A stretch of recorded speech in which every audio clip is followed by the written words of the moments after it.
Amanhã, dia 15, é comemorado o Dia Internacional do Consumidor. No Brasil, um marco da concretização dos direitos dos consumidores foi a implementação do Código de Defesa do Consumidor, que neste mês está completando 20 anos de vigência no país. Ele foi promulgado em setembro de 1990. Por isso, nós convidamos a advogada do PROCON aqui de Novo Hamburgo, a Gabriela Piardi, para vir falar conosco ao vivo sobre o código, sobre os direitos, e também os deveres dos consumidores. Boa noite, Gabriela. Boa noite, Rodrigo. Então, Gabriela, para a gente começar essa nossa conversa, a entrevista, eu gostaria que tu falasse primeiro como foi essa criação do código, Ele surgiu justamente para auxiliar aquele lado mais vulnerável da relação de consumo, que era justamente o consumidor. O código ele veio como o direito brasileiro, com a criação da Constituição de 88, ele contemplou vários princípios, dentre eles o princípio da isonomia, e o código é mais um instrumento para o exercício do princípio da isonomia, ou seja, ele pretende que relações desiguais se tornem iguais, partícipes desiguais têm tratamentos diferenciados para que haja um equilíbrio nas relações. A relação de consumo ela é assim vista, como uma relação desigual. Por quê? Porque o fornecedor ele é considerado o lado mais forte, economicamente mais potente. Então, a legislação de consumo, ela protege o consumidor para que ele tenha um tratamento igualitário, possa ser encontrada a isonomia nas relações de consumo.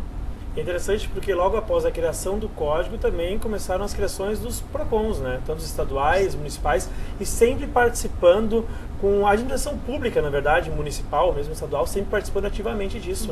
O código trouxe para o Brasil o Sistema Nacional de Defesa do Consumidor, onde estão inseridos os PROCONs, os juizados especiais cíveis. Os PROCONs são órgãos administrativos que podem ser municipais ou estaduais, e a iniciativa de criação dos PROCONs é da administração de cada município. O Novo Hamburgo é um município pioneiro na criação do PROCON. O PROCON de Novo Hamburgo é um dos PROCONs mais antigos do estado, então foi uma cidade pioneira na contemplação da defesa dos direitos do consumidor. Já que a gente está falando então justamente sobre o PROCON aqui de Novo Hamburgo, que fica localizado ali no centro da cidadania, na rua Davi Canabarro, hoje a gente sabe que logo depois da criação do Código do Consumidor, foram criadas diversas leis favorecendo o consumidor. Só para citar o exemplo aqui, nós temos do idoso, do torcedor, do serviço de atendimento ao cliente, que é um dos principais aí, da telefonia, estudantes, Hoje o atendimento do PROCON de Novo Hamburgo se foca mais em que área? Qual é a área que vocês acabam sendo mais procurados pelos consumidores? Com certeza, o número maior de reclamações se refere a vícios e defeitos apresentados em produtos, Depois, na parte de prestação de serviços, eu acredito que extraoficialmente a questão de financiamentos, reclamações contra instituições financeiras ultrapassaram a telefonia, os serviços de telefonia, porque as pessoas procuram muito o PROCON para quê? Para sanar dívidas, para verificar a questão de prática ou não de juros abusivos, que não é uma matéria que o PROCON tem legitimidade para defender o consumidor, mas a gente tem condições de negociar de uma maneira mais igualitária com a instituição financeira. Talvez uma questão que tu falaste agora, que os serviços de telefonia acabaram perdendo o topo justamente pela parte de serviços financeiros, Um desses motivos pode ter sido a portabilidade que entrou em vigor, que acabou. Agora o consumidor tem o maior poder sobre o seu número de telefone, sobre o seu serviço de telefonia. Com certeza, a portabilidade é mais um instrumento que ajuda o consumidor a retirar do mercado aqueles serviços que ele não considera apropriados para utilização, enfim.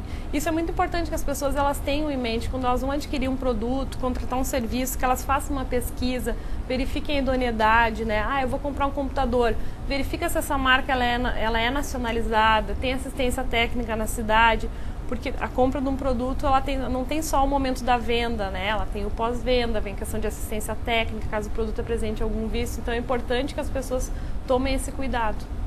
E é interessante a gente lembrar também que foi uma das leis que esteve em voga nos últimos tempos, principalmente quando ela foi regulamentada em dezembro de 2009, a de serviço de atendimento ao cliente. Hoje, as operadoras de telemarketing, principalmente, têm que seguir certas regras para poder entrar em contato com o consumidor.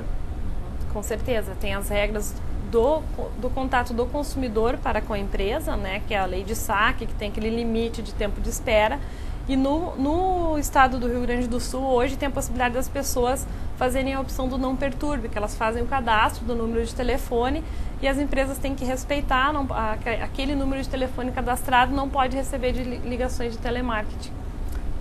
Vale lembrar, né, que no caso de dívida, essa lei ela não pode ser aplicada no consumidor. No caso, esse é um dever do consumidor, né? Justamente, a proibição de ligações são ofertas de serviços e produtos. Agora, pedidos de doação, por exemplo, isso também são proibidos. O que pode acontecer é ligações de cobrança. Isso a lei do não perturbe, ela não tem o dom de garantir que o consumidor não vai receber esse tipo de ligação.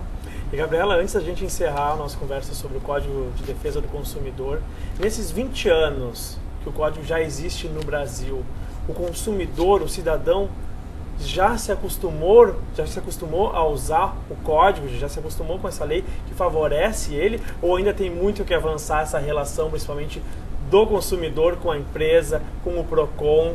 Nós temos muito que avançar. Eu acredito que tantos consumidores, eles podem ter um conhecimento muito maior dos seus direitos, dos seus deveres, assim como ainda falta muito para que haja uma estrutura melhor de PROCONs, né, de juizado especial cível, de repente até, inclusive, criações de juizados específicos na matéria do consumidor, né, desafogariam, de repente, os pedidos hoje no nosso juizado aqui no fórum, que ele está bem, tem muito processo para pouco funcionário, né, mas tem muita gente que tem conhecimento dos seus direitos e nos procura.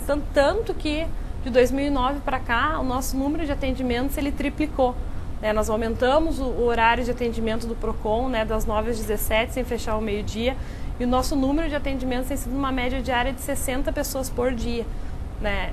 Isso é bastante, né, muita gente, mas a gente consegue dar conta e espera que as pessoas saiam de lá com a orientação correta para buscar os seus direitos. E quem quiser entrar em contato, pode também, tem um telefone que pode entrar em contato, que é o 3582-3340, né? Isso, o 3582-1267 e 3581-9531.